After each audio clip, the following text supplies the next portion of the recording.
Yeah, okay. Bring it in.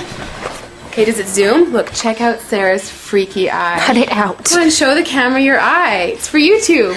Look, we were just sitting there an hour ago, chilling out, and one of Sarah's eyes turned a totally different color than the other. Come on, it's for YouTube.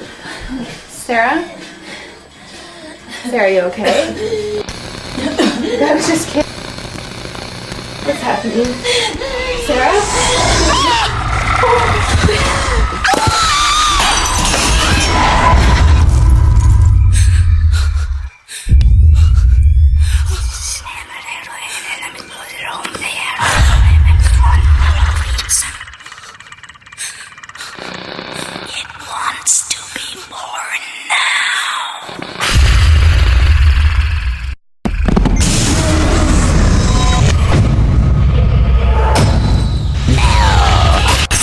Wants to be born.